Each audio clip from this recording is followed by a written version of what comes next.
Okay, so start करते हैं accounts के साथ। एक स्टार्ट करने से पहले थोड़ा सा ओवरव्यू देना चाहूंगा, ठीक है, एग्जैक्टली क्या क्या है। तो आपके फाउंडेशन लेवल में जो कुछ टॉपिक्स थे आपको, कौन से थे याद है क्या, कि सब भूल गए? कुछ कुछ याद है, प्लीज बताइए क्या क्या पढ़ा था आपने फाउंडेशन लेवल में। थोड़ा बहुत कंसाइनमेंट पढ़ा था, जॉइंट वेंचर पढ़ा था, फाइनल अकाउंट्स पढ़ा था, एनपीओ पढ़ा था, रेक्टिफिकेशन पढ़ा था, बीआरएस पढ़ा था, डेप्रिसिएशन पढ़ा था, राइट।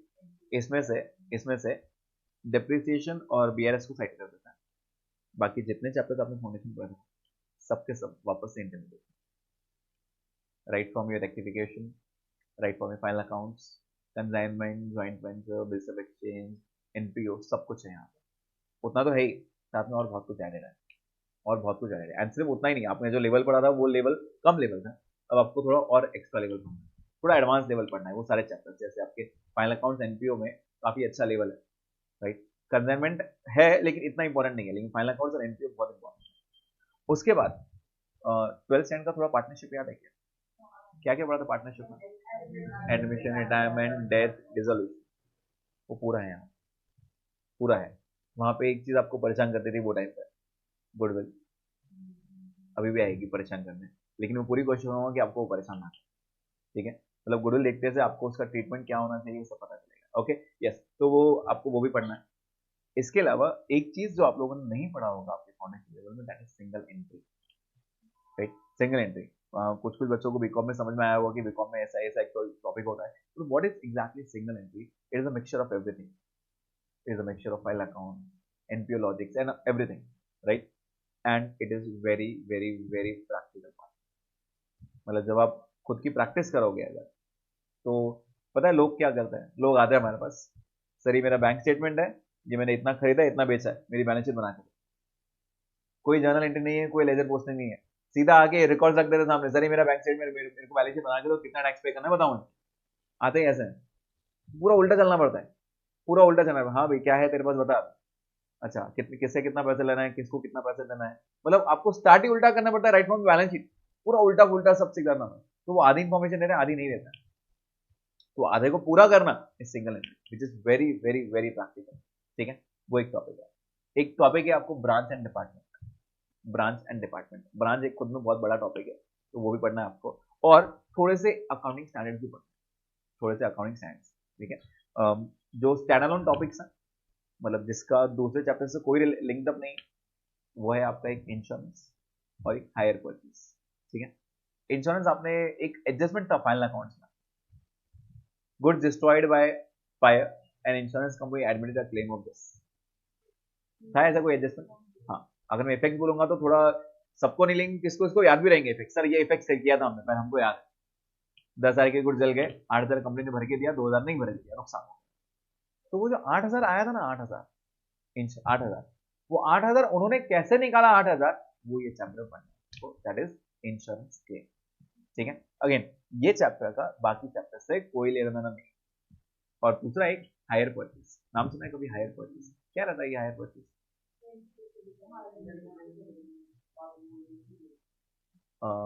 बाद में ओनरशिप मिलती है। ओके, लास्ट इंस्टॉलमेंट के बाद वो चीज अपनी हो जाएगी।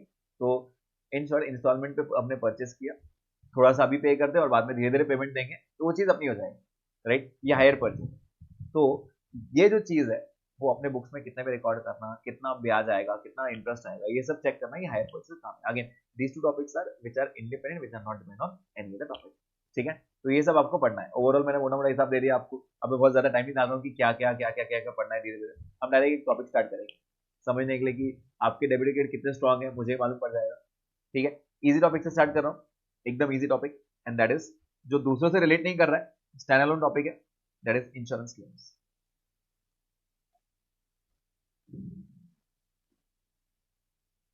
इंश्योरेंस क्लेम, ठीक है। दो चीजें पढ़नी है इसके अंदर, दो चीजें जिसमें से आज हम एक स्टार्ट करने वाले हैं। एक है लॉस ऑफ स्टॉक और दूसरा है loss of profit. Insurance claim जो टॉपिक है ना, ये आपको फायर इंश्योरेंस के लिए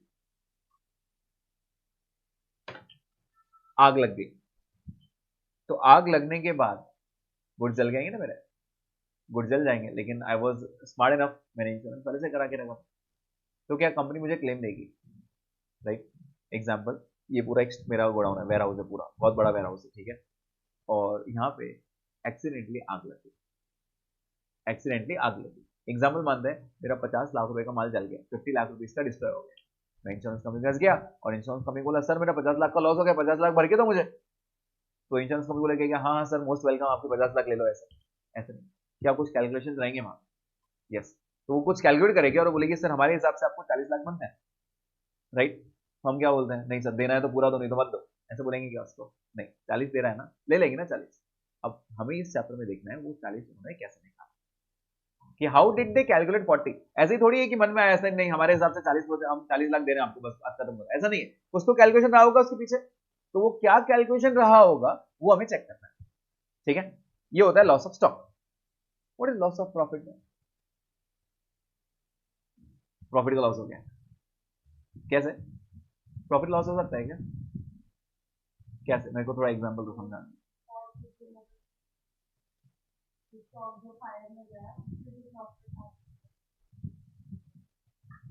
नहीं तो इंश्योरेंस कंपनी बोलेगी सर आपका 50 लाख का माल था, हम आपको पूरा 50 देता है, आप फिर से वो खरीद लो, फिर वो बेचो, कमा के बेचो, तो आपका लॉस तो हुआ नहीं। फिर what is profit, loss of profit अलग ही कुछ, तो भी गुडविल का डैमेज हुआ नहीं, पॉसिबल नहीं, और my name is not depend upon fire, नहीं, क्या हो सकता है लॉस ऑफ प्रॉफिट, सोचो।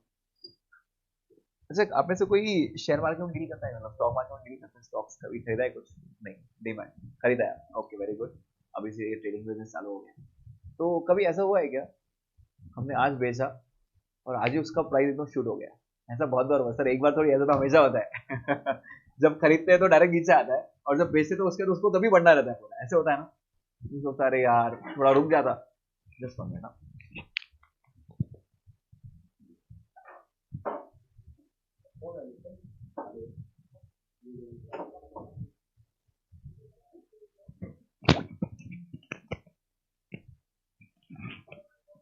यस, तो ऐसा होता है ना कि वो प्राइस अचानक से बढ़ जाता है वापस, बहुत बार होता है, फिर माइंड में ऐसा लगता है यार थोड़ा टाइम रुक जाता, 2 घंटे रुक जाता ना, ऐसे 10,000 का और एक्स्ट्रा प्रॉफिट होता, अब वो प्रॉफिट नहीं होगा, इन शॉर्ट वो वाला प्रॉफिट का नुकसान हुआ, मेरा लॉस नहीं हुआ, हूँ प्रॉफिट में अभी भी, लेकिन वो जो प्रॉफिट में एक्स्ट्रा अर्न कर सकता था वो नुकसान हुआ, समझ में आ रहा है।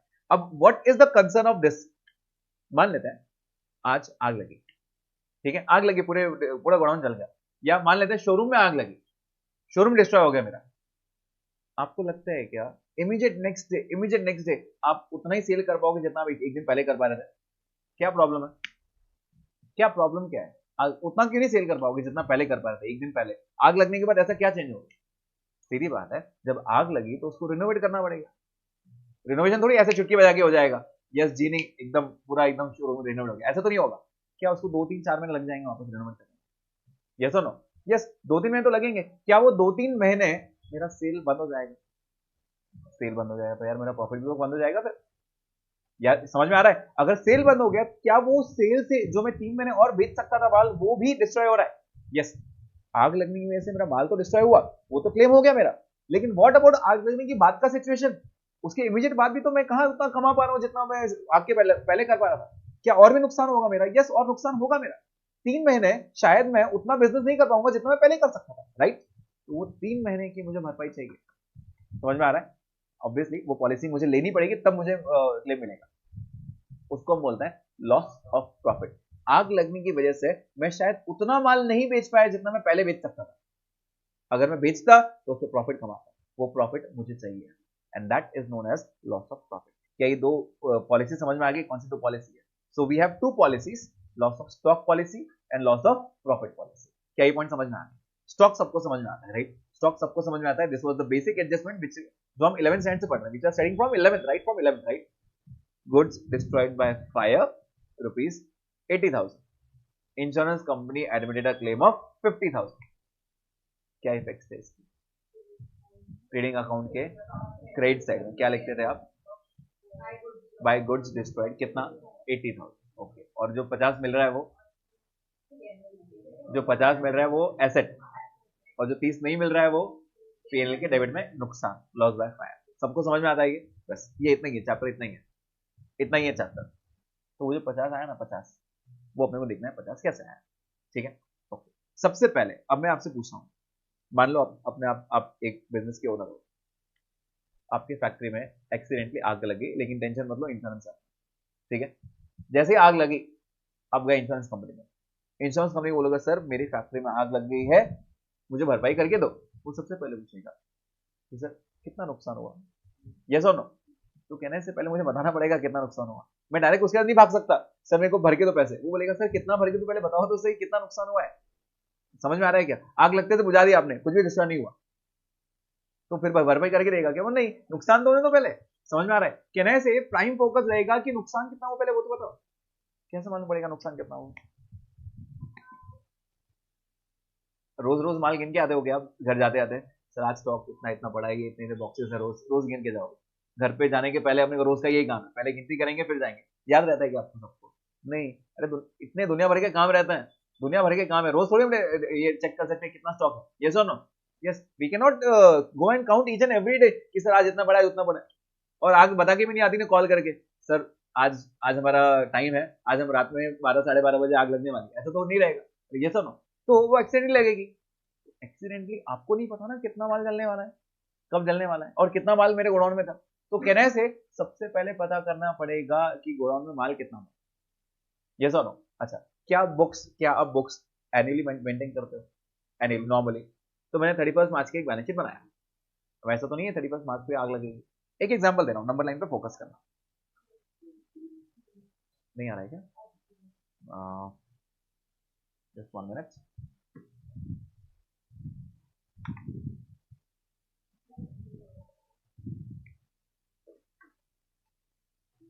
Just 1 minute.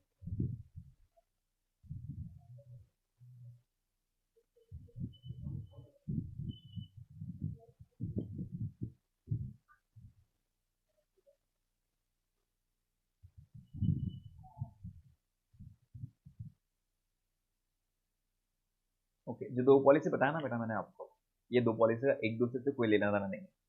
Loss of stock अलग है, लॉस ऑफ प्रॉफिट पॉलिसी अलग है। तो these are the two separate policy जिसका कोई लेना देना नहीं।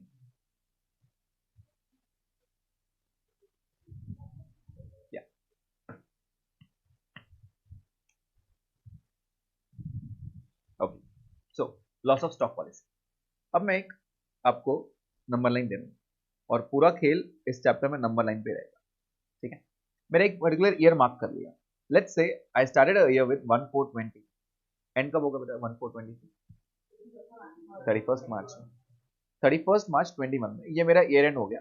क्या मैंने यहाँ बैलेंस शीट बनाया होगा? यस, बैलेंस शीट तो बनती है, अपने बैलेंस शीट बनाया होगा। अब प्रॉब्लम ये हुआ कि आग लगी यहां से 3 महीने बाद, 30 जून को। 30 जून को, ठीक है, क्योंकि 30 जून को यहां पे आग लगी। This is the date of fire, यहां पर आग लगी, राइट। अब अगर मैं भागते भागते इंश्योरेंस कंपनी के पास जाऊंगा, इंश्योरेंस कंपनी सबसे पहले पूछेगी सर कितना मटेरियल था जिस दिन आग लगी, राइट, कितना मटेरियल था ये पूछेगा ना। तो हमारे पास कौन से टाइम की बैलेंस शीट है रेडीमेड? मेरे पास 31 मार्च की बैलेंस शीट है यहाँ पे।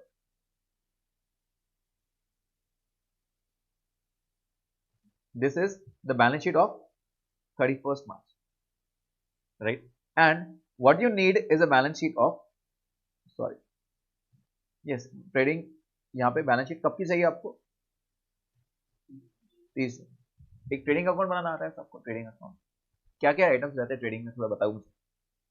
ओपनिंग, परचेस, सेल्स यहाँ रहता है, यहाँ पे डायरेक्ट एक्सपेंस रहेंगे, यहाँ पे जीपी भी रहता है, और यहाँ पे क्लोजिंग स्टॉक रहता है, बराबर।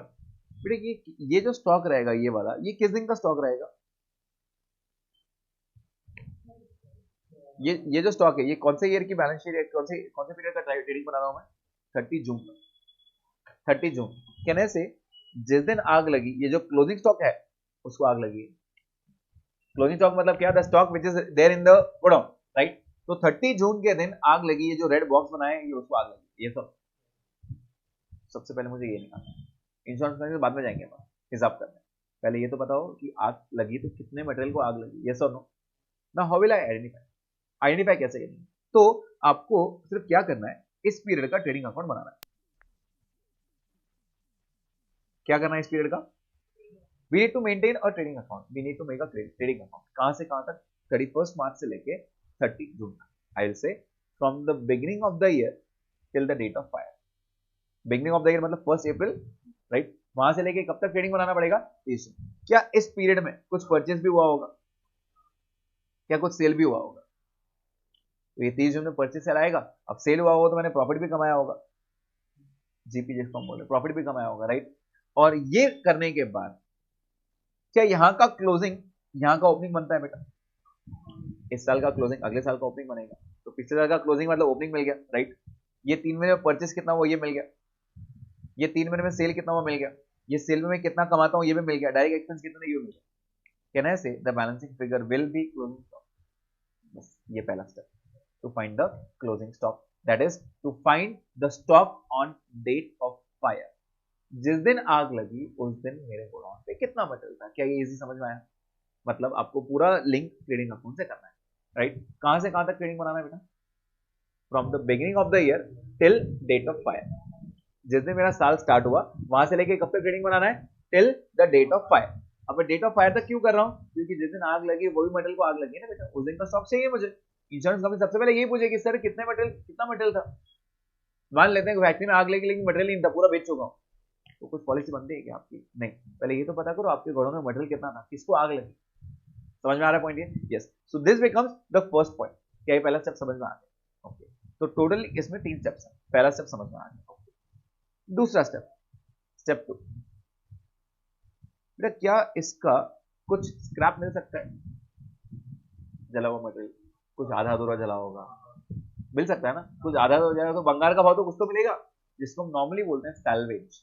व्हाट इज से सैल्वेज, राइट? मान लेते हैं, एक एग्जांपल बता रहा हूं, एग्जांपल।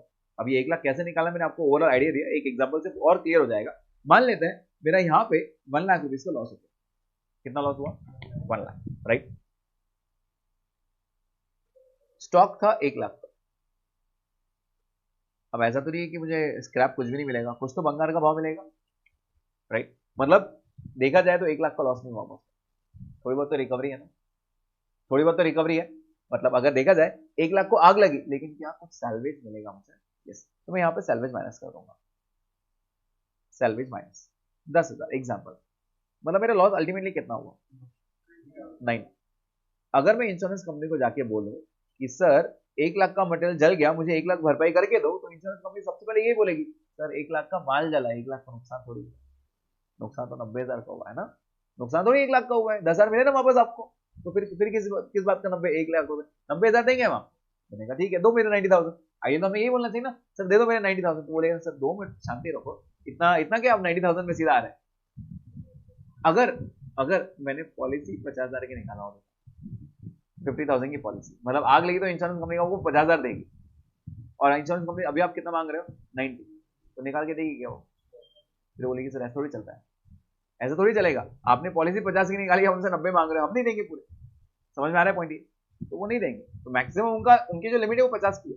चलो दूसरा एग्जाम्पल, पॉलिसी 2 लाख रुपए की थी, पॉलिसी कितने की थी? 2 लाख। तो मैं इंश्योरेंस कंपनी में गया, इंश्योरेंस कंपनी सर मेरे 2 लाख दे दो, मेरी पॉलिसी निकाली 2 लाख रुपए की, देगी क्यों 2 लाख रुपए? प्रॉब्लम क्या है अभी? अब क्या प्रॉब्लम है? 2 लाख नहीं दे रही है, मेरा लॉस नहीं हुआ ना, मेरा लॉस ही 90,000 हुआ। तो इंश्योरेंस कंपनी बोलेगी सर प्रॉफिट नहीं कमाना है, आपकी नुकसान की भरपाई करके देंगे। जस्ट बिकॉज आपने 2 लाख की पॉलिसी ली, इसका मतलब ये नहीं कि हम आपको 2 लाख भर के देंगे। समझ में आ रही है? अच्छा, अब तीसरा केस सबसे इंपॉर्टेंट, ये 2 केस तो समझ में आ गए। मैंने पॉलिसी निकाला 80,000 की, पॉलिसी कितने की निकाला मैंने? 80,000 की। मेरा नुकसान कितना हुआ है? 90। तो इंश्योरेंस कंपनी के पास गया, मैंने कहा सर मेरा 90,000 का लॉस हो गया है, मेरे 90,000 दे दो। तो इंश्योरेंस कंपनी बोला सर आपने पॉलिसी 80 ही निकाला है। तो मैंने कहा चल ठीक है भाई 80 दे दे, फिर भी मना कर रहा है। अब क्या प्रॉब्लम है? अब 80 भी नहीं दे रहा है वो मुझे, क्या प्रॉब्लम है? सोचो, मैं एक बार केस फिर से ब्रीफ आउट हो गया। मेरे गोडाउन में मटेरियल कितना था प्लीज बताइए?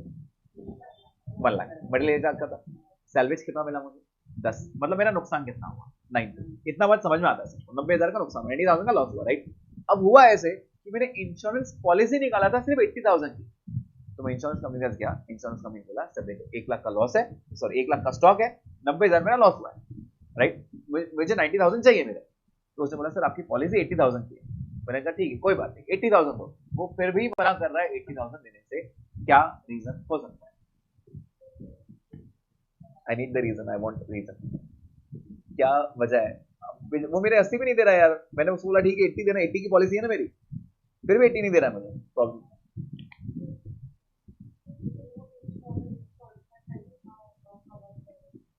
स्टॉक का ही है, कॉज ऑफ द फायर, ठीक है, वन ऑफ द रीजन, लेकिन हम लॉ पॉइंट ऑफ व्यू से नहीं जाएंगे अभी। हाँ, ऐसा बहुत बार होता है, खुद ही आग लगाता है सब, होता है बहुत बार, है ना।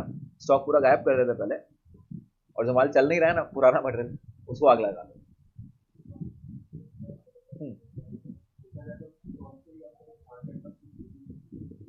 ऐसा नहीं होता है, अगर मैं प्रूफ करता हूँ 100% मिलता है, तो सब कुछ प्रूफ पे रहता है। अब ध्यान दो, इंश्योरेंस कंपनी ने बोला सर आपने पॉलिसी कितने की निकाली थी 80,000, आपके पास मटेरियल कितने का था 1 लाख का, आपने पूरा निकाला क्या पॉलिसी? हमसे क्यों पूरी भरपाई करके ले रहे हो? सिंपल सा रीजन, जब आपने पॉलिसी पूरे की नहीं निकाली तो हमसे भरपाई पूरी क्यों ले रहे हो? तो कहना है से आपने 80% पॉलिसी निकाली,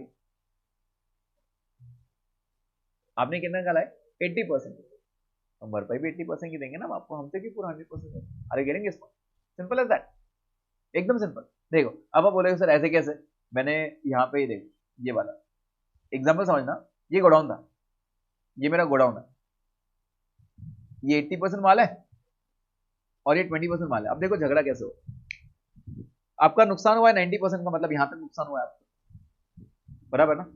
तो इंश्योरेंस आप बोल रहे हो कि सर देखो ये वाला तो मेरा इंश्योरेंस था और ये वाला इंश्योरेंस में नहीं था, कोई बात नहीं ये वाला पैसा मत दो, लेकिन ये 80 तो दो। तो इंश्योरेंस कंपनी बोलेगी सर जब आपने इंश्योरेंस निकाला था आपने बता के दिया था ये बॉक्स है इंश्योरेंस है, ये बॉक्स है इंश्योरेंस नहीं है, नहीं, आपने बोला था पूरे गोडाउन में 1 लाख का माल रहेगा, 80,000 का आपने इंश्योरेंस कराया। अब इंश्योरेंस कंपनी क्या बोलेगी, सर हम ऐसा पकड़ सकते हैं ना, ये 20 और ये 80 था, बराबर ना, ये 20 का इंश्योरेंस है और यहां तक 60% का इंश्योरेंस है, मतलब ये 80 का इंश्योरेंस है, ये वाला लॉस आप बेयर करो। तो इसलिए दोनों का झगड़ा चालू होगा, क्योंकि किसी को भी ये नहीं पता कि इंश्योरेंस आपने किसके लिए निकाला है।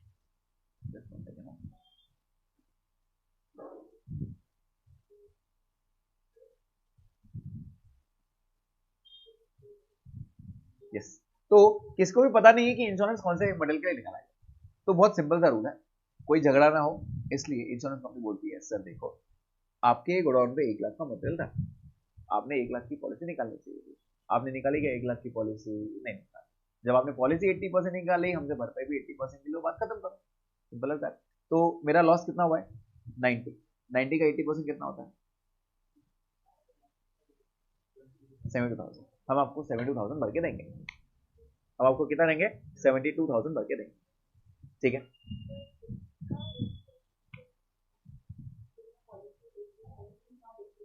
मेरा लॉस कितना हुआ उसके हिसाब से, जस्ट वन सेकंड, ऑनलाइन में कुछ प्रॉब्लम आ रहा है, जस्ट वन मिनट, वो डिस्कनेक्ट कर दे रहा है 2 मिनट। हाँ, तो जितना नुकसान हुआ उसकी भरपाई हो रही है यहाँ पे पॉलिसी की भरपाई नहीं हो रही है, यहाँ पे नुकसान की भरपाई हो रही है। आपका जितना लॉस होगा उतना हमसे प्रोपोर्शनेटली ले लो, ठीक है। यहाँ पे लॉस कितना हुआ था 90, इफ आई से कि सर मेरे 90,000 दो, तो इंश्योरेंस कंपनी सबसे पहले बोला सर आपने पॉलिसी 80 की निकाली, मैंने कहा ठीक है 80 दे दो, तो इंश्योरेंस कंपनी उसके लिए मना कर रहा है, क्योंकि इंश्योरेंस कंपनी क्या करता है पॉलिसी को कंपेयर करता है किसके साथ, स्टॉक के साथ। सर आपने पॉलिसी पूरे की नहीं निकाली तो हम आपको नुकसान भी पूरा नहीं देंगे, हम आपको प्रोपोर्शनेटली देंगे। और ये जो प्रोपोर्शन होता है इसको ही हम क्या बोलते हैं, इसको हम बोलते हैं एवरेज क्लॉज, इसको हम क्या बोलते हैं एवरेज क्लॉज।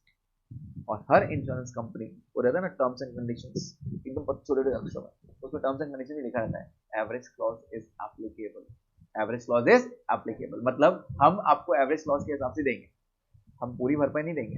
हाँ, आपने पॉलिसी पूरी की निकाली है तो अब माइंड में आएगा सर पॉलिसी क्यों नहीं पूरी निकालते हैं, आते हैं माइंड में बहुत बार आता है पॉलिसी क्यों नहीं निकालते। आपको एक बार समझ में देखिए पॉलिसी में प्रीमियम पे करना पड़ता है, तो प्रीमियम बचाने के चक्कर में आपने पॉलिसी कम निकाली। एग्जाम्पल, आपके गोडाउन में मटेरियल रहता है 1 करोड़ रुपए का, आइडियली 1 करोड़ का रहता है, तो इंश्योरेंस के रूल्स के हिसाब से 1 करोड़ का कुछ परसेंटेज आपने प्रीमियम पे करना चाहिए, राइट। 1 करोड़ का इंश्योरेंस निकालना मतलब 1 करोड़ इंश्योरेंस कंपनी को नहीं देना होता, उसका इंश्योरेंस प्रीमियम होता है, प्रीमियम, राइट। तो मान लेते हैं 1%, 1%, 1 करोड़ का 1% कितना होता है बेटा, 1 लाख, मतलब 1 लाख रुपए आपने प्रीमियम पे करना है। 1 लाख आपने इंश्योरेंस प्रीमियम दिया, राइट। इंश्योरेंस कंपनी आपको 1 साल का रिस्क कवर देगी, 1 लाख आपने पे किया। मान लेते हैं आग लगी, आग में आपका माल जल गया 40 लाख का, तो इंश्योरेंस कंपनी बोलेगी 40 लाख भर के तो भर के देगी, मतलब 1 लाख दिया लेकिन रिटर्न में कितना लिया, 40 लाख, राइट। तो ये जो होता है ये इंश्योरेंस क्लेम होता है। अगर 1 साल कुछ भी नहीं हुआ, 1 साल कुछ भी नहीं हुआ, तो अगले साल फिर से आपको 1 लाख पे करना पड़ेगा इंश्योरेंस कंपनी को, और फिर वो 1 साल देगी, ऐसे कवर होता है। फिर आपके माइंड में आएगा सर 1 लाख के बदले 40 लाख भी देती है वो, आंसर इज यस। फिर ऐसे तो वो कंपनी रोड पे आ जाएगी। बेटा इंश्योरेंस कराने वाले 1000 लोग रहते हैं लेकिन क्लेम 10 लोगों का पास होता है, तो अल्टीमेटली इंश्योरेंस कंपनी प्रॉफिट में रहती है। समझ में आ रहा है? तो हर एक को इंश्योरेंस कंपनी हर साल थोड़ी आग लगती है, सब 10 15 20 साल में एक बार आग लगेगी, और एक बार अगर आग लगी और अगर जनीन आग थी वो, अगली बार सेफ्टी प्रिकॉशन लूंगा ना, बराबर ना, अगली बार थोड़ी आग लगने का मौका दूंगा। जिसकी वजह से आग लगी वो चीज हम चेंज करने की कोशिश करेंगे, वायरिंग की वजह से आग लगी तो वायरिंग चेंज कर देंगे, सब कुछ ऐसा करेंगे। एक्सीडेंट्स होता है मानते हैं, लेकिन हम कोशिश तो करेंगे कि आग ना लगे। यस और नो? यस। तो टोटल 3 स्टेप्स। पहला स्टेप क्या था, मैंने 1 लाख निकाला। 1 लाख किसके बदलते निकाला बेटा, कहने से मैंने ट्रेडिंग अकाउंट बना के 1 लाख निकाला। उसके बाद सेकंड स्टेप मैंने लॉस निकाला, एंड थर्ड स्टेप में मैंने क्लेम निकाला। 3 स्टेप्स, समझ में आया? सबसे इंपॉर्टेंट स्टेप ये फर्स्ट वाला, how to find the stock, ठीक है। तो हम चैप्टर हेडिंग देंगे इंश्योरेंस क्लेम, एंड 2 पॉलिसी लिखेंगे, एक loss of stock policy and second is loss of profit policy. 2 policy है, loss of stock and loss of profit. जैसे मैंने आपको बताया इन दोनों का एक दूसरे से कोई भी कनेक्शन नहीं, कनेक्शन ही नहीं, सेपरेट है, मतलब ये अलग है ये अलग है, ठीक है। अब हम बात करते हैं लॉस ऑफ स्टॉक की।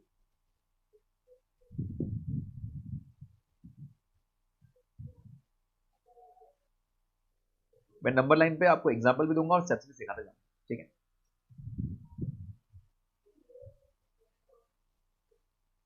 This is 1 April 20 and this is 31st March 21।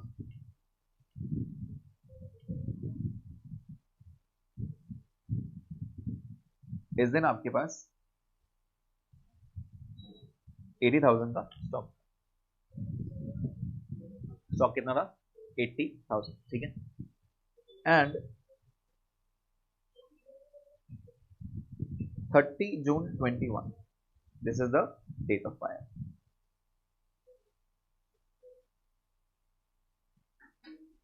This is date of fire, आग लगी, ठीक है। तो आग किस दिन लगी बेटा, 30 जून को। जैसे ही मैं कंपनी का जाऊंगा सर मुझे भरपाई करके दो, सबसे पहले ये पूछेगा 30 जून को कितना मटेरियल वो बताओ। अब बोले सर 30 जून को मैंने थोड़ी बैलेंस शीट बनाया है, मैंने बैलेंस शीट आखिरी कब बनाया था, 31 मार्च। तो कहने से मुझे एक और ट्रेडिंग अकाउंट लगेगा just to calculate the stock on the date of fire. जिस दिन आग लगी उस दिन मेरे गोडाउन में कितना मटेरियल था मुझे वो चाहिए, राइट। तो what I will do is I will make a trading account for this period.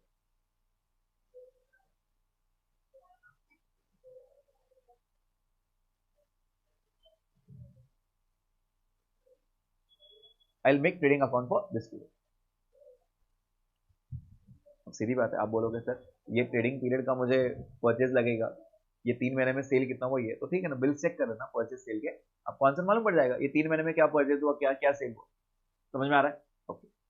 तो यहाँ पे what you have to do is the first step, step 1, make a trading account, make a trading account. मैं यहाँ पे trading बना रहा हूँ और एक छोटा एग्जाम्पल भी इसके अंदर इंट्रोड्यूस कर दिया।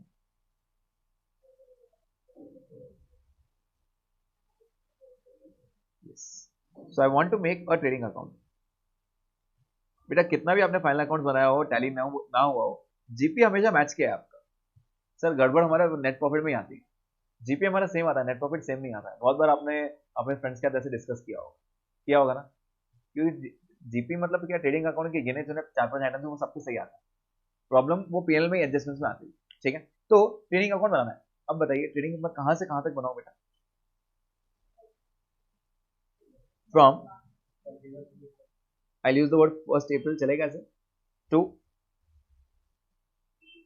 36/21 बराबर है क्या ये? मतलब can I define from beginning of the year till the date of fire. Start कब हुआ? बिगनिंग ऑफ द ईयर से, और हम एंड कब करेंगे? Date of fire. ठीक है, ओके प्लीज बताइए क्या आपके पास ओपनिंग स्टॉक रेडीमेड है आपके पास? कितना है ओपनिंग स्टॉक?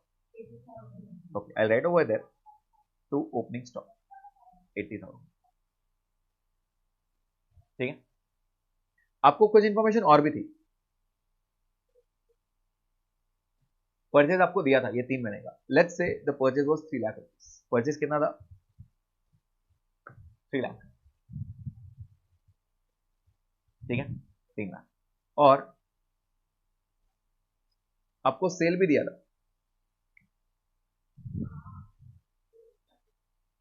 सेल दिया था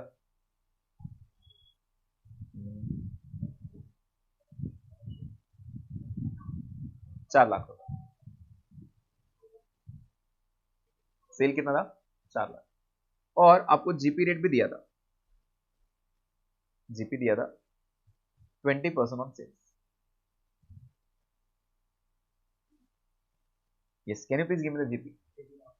यस, 20% मतलब कहना है सीधा सीधा 4 लाख का 20% कितना आ गया? 80,000। ये तो सिंपल हो गया एकदम। क्या ये सब कुछ दिया रहेगा ना? आंसर इज यस, सब कुछ दिया रहेगा, आपको कुछ निकालना ही नहीं, right? What you have to find is this closing stock. Can you give me the balancing figure of this closing stock?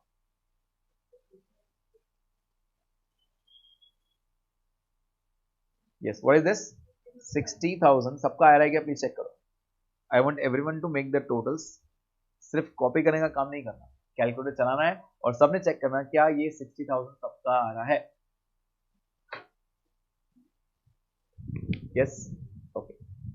तो हम इस चैप्टर में एक छोटा सा ट्रेडिंग अकाउंट बनाएंगे। तो फाइनल अकाउंट के थोड़े से बेसिक कंसेप्ट लगेंगे यहाँ पे, और ट्रेडिंग अकाउंट में सबसे पहले ये 60,000 आ गया। क्या ये पॉइंट क्लियर है बेटा? इसको मैं क्या बोल सकता हूँ? What is this exactly? Okay, this is the stock on the date of fire. जिस दिन आग लगी उस दिन मटेरियल था, मतलब जिस दिन आग लगी थी ना उस दिन मटेरियल पूरा गोडाउन को पड़ा था। यहाँ समझ में आ रहा है क्या? There was 60,000 material line in my godown, और इसी को आग लगी है, ये बात फॉर श्योर। समझ में आ रहा है? 31 मार्च को कितना स्टॉक था? 31 मार्च को, 31 मार्च को कितना स्टॉक था इस क्वेश्चन में? 80,000।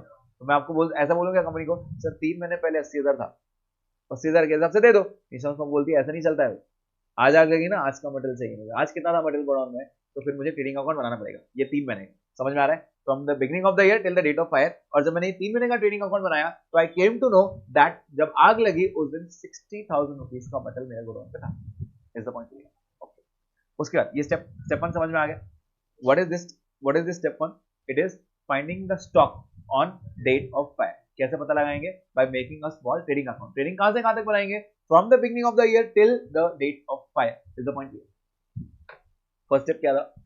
टू नो द, या फिर to find the stock on date of fire. जिस दिन आग लगी उस दिन कितना मटेरियल था मेरे गोडाउन में, सबसे पहला काम वही बनता है, बराबर? ये पहला काम। सेकंड काम, सेकंड काम क्या है आपका? ये स्टॉक आ गया, अब हम इंश्योरेंस कंपनी के पास जाएंगे और इंश्योरेंस कंपनी को बोलेंगे कि सर हमारा 8,500 का लॉस हो गया। तो इंश्योरेंस बोल दी रोको, नुकसान है क्या? कुछ सैलवेज वगैरह आ रहा है क्या? मैंने कहा सर थोड़ा बंगाल का भाव मिल रहा है। मैंने कहा माइनस करो, आपका 8,500 थोड़ी लॉस हुआ है, कुछ तो रिटर्न मिल रहा है ना, थोड़ी रिकवरी। तो पहले सेकंड स्टेप लॉस निकालो। तो what I will do is I will check the second step loss. आप इसके नीचे लिख सकते हो, मैं इसके बाजू में लिख रहा हूं आपको समझाने के लिए। ठीक है, yes. Stock on date of fire कितना है प्लीज बताइए? Stock on date of fire, is it 60,000? Yes, is it 60,000? Yes, it is 60,000 minus minus salvage, again दिया रहेगा, अगेन दिया रहेगा। मान लेते हैं सैलवेज इज 10,000 एग्जाम्पल। यस, तो मेरा मेरा यहां पे लॉस कितना हुआ? लॉस कितना हुआ? 50। अब अच्छे से मुझे बताइए, आप जब इंश्योरेंस कंपनी के पास जाओगे तो how much amount can you demand 60 और विल यू डिमांड 50, क्योंकि अगर 60 डिमांड भी करोगे तो इंश्योरेंस कंपनी बोलेगी सर आपने 10,000 तो भरपाई कर लिया ना सैलवेज की, तो आपका नुकसान तो सिर्फ 50 ही हुआ है, तो हम हमसे थोड़ी 60 ले सकते हो आप, तो आपको कितना क्लेम देंगे वो 50,000। इज द पॉइंट क्लियर है अब। लेकिन ऐसा नहीं कि इंश्योरेंस कंपनी आपको बोलेगी हाँ सर हम आपके लिए बैठे थे, आप बोलो कि 50 हम निकाल के दे देंगे, ऐसा नहीं है। They will check. क्या चेक करेंगे? पॉलिसी। एग्जाम्पल दे रहा हूं, एग्जाम्पल। अगर लिखना नहीं है, अगर मेरी पॉलिसी 50 की थी 50,000, क्या वो मुझे पूरी भरपाई करके देंगे? प्रॉब्लम क्या है? 50 लॉ से 50 ही पॉलिसी है। वो कंपेयर किससे करेंगे? वो कंपेयर करेंगे stocks and not with the loss. बच्चे यहाँ पे यही गड़बड़ करते हैं, सर मेरा 50 लॉस हुआ और 50 की पॉलिसी मतलब पूरा देना चाहिए, ऐसा नहीं होता। दे विल कंपेयर, क्या कंपेयर करेंगे बेटा वो? They will compare the policy value with stock on date of by. Are you getting this point? तो यहां पर अगर मैं आपको बोलूं मेरी पॉलिसी में 80,000 है,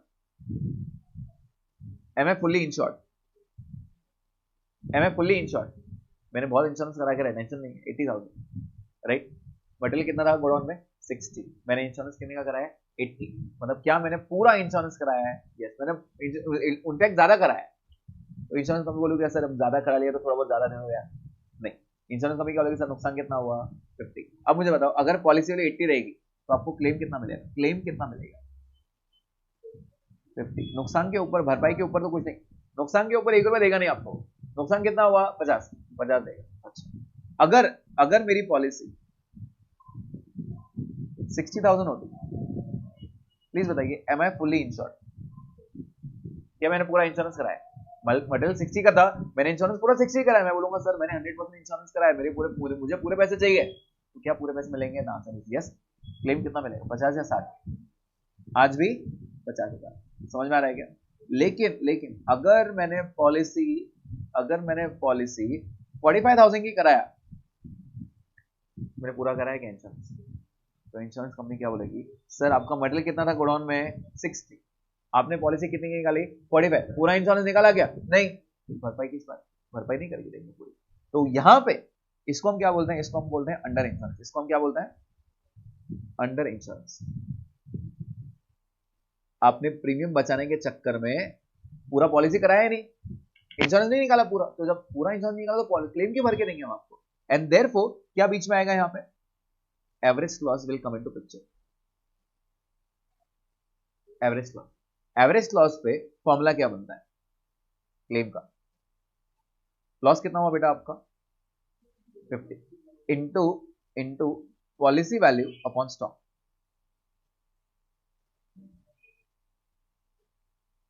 policy value upon stock. What is the loss please बताइए? 50,000 into what was the policy value? 45 and what was the stock? 60 which comes to 37,500। आ रहा है क्या 37,500? This is the answer. क्या ये 3 पॉइंट समझ में आ गए?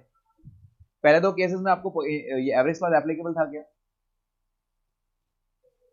पहले 2 केस में नहीं। क्यों? आपने इंश्योरेंस पूरा निकाला था, इंश्योरेंस पूरा निकाला था। लेकिन अगर आपने इंश्योरेंस कम निकाला ना तो इंश्योरेंस कंपनी बोलेगी सर हम आपको क्लेम भी कम ही देंगे। Is the point clear to everyone? So this is the point. ये आपको तीनों पॉइंट लिखना है। 60,000 को समझ में आया क्या? यहां तक ये ट्रेडिंग समझ में आया क्या? पहला point. Second point is loss निकालना and third point is claim निकालना। ये 3 अलग अलग केसेस हैं, ये फर्स्ट केस, ये सेकंड केस और ये थर्ड केस। ये तीनों अलग अलग केस है। अगर इतना रहा तो कितना, अगर इतना रहा तो कितना। At any point of time आपका क्लेम आपके लॉस से बड़ा नहीं हो सकता।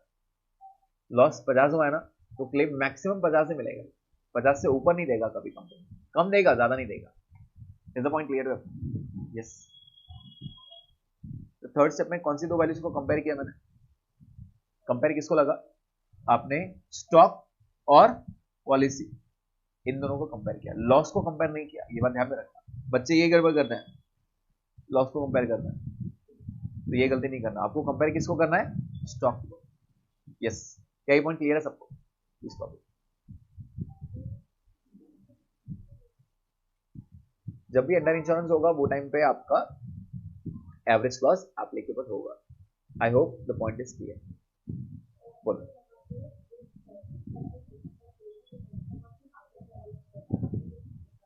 हाँ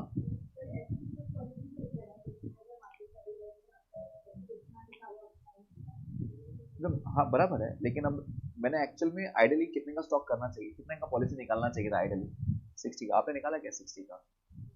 नहीं, फिर मैं आपको क्लेम कैसे दूं पूरा?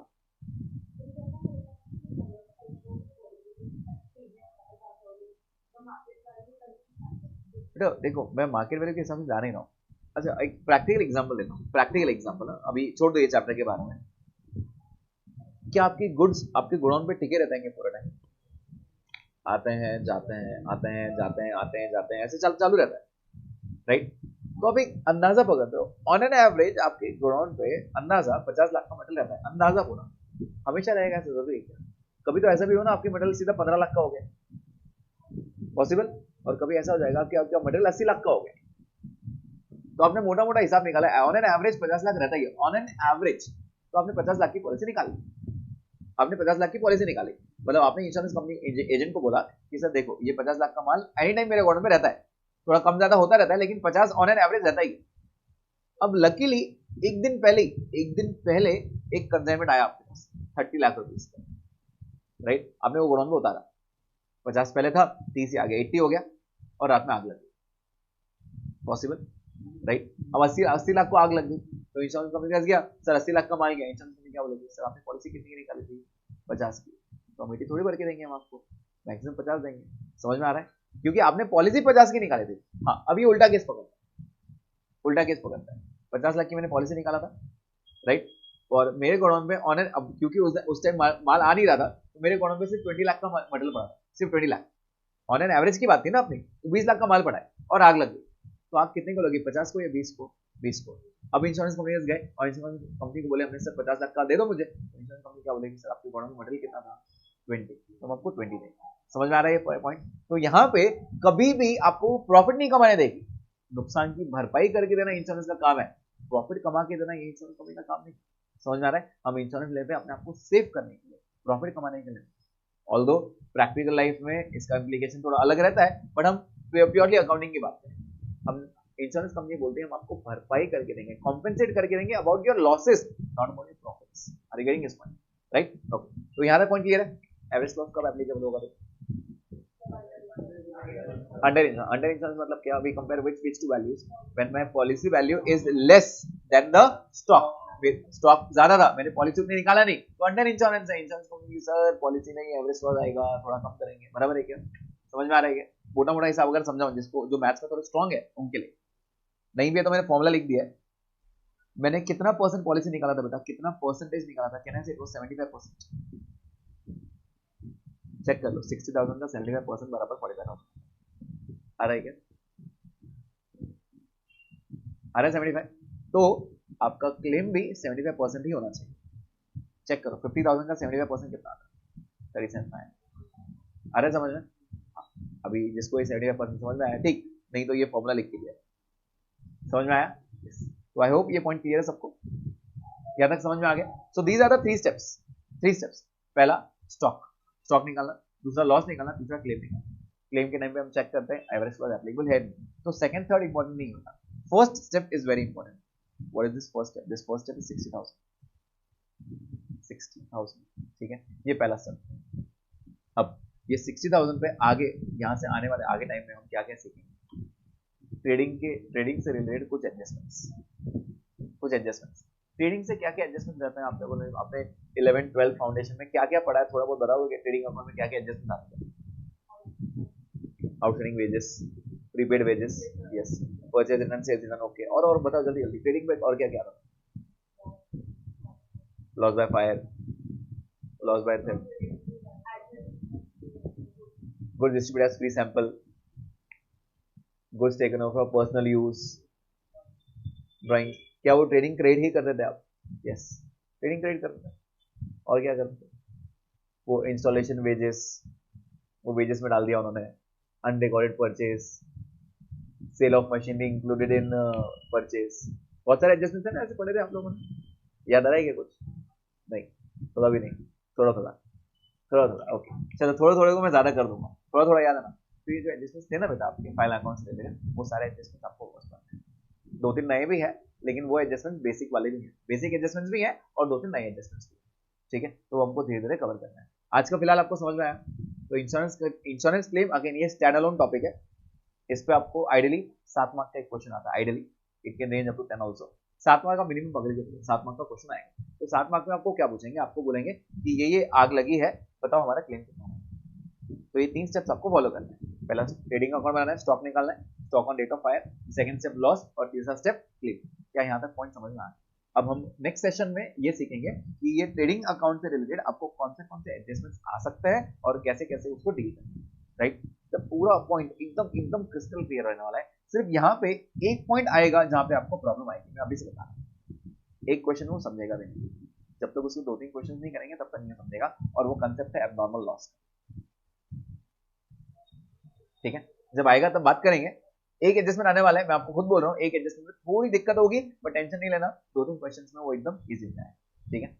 इस ये चैप्टर पे 9 से 10 एडजस्टमेंट्स है, सब एडजस्टमेंट इजी है, सिर्फ एक एडजस्टमेंट थोड़ा प्रॉब्लम देगा, ठीक है। तो एडजस्टमेंट हम नेक्स्ट सेशन में देखेंगे। आई होप यहाँ तक पॉइंट सबको समझ में आया, ठीक है। क्या क्या पढ़ना है इतना ब्रीफ आउट नहीं किया मैंने, बट यस इस चैप्टर से रिलेटेड क्या क्या है वो आपको बता दिया। ओके, फिलहाल स्टॉप करें यहाँ पे। कोई भी क्वेरीज नहीं, मैं कल पूछने वाला कैसे। ओके, स्टॉप करते हैं।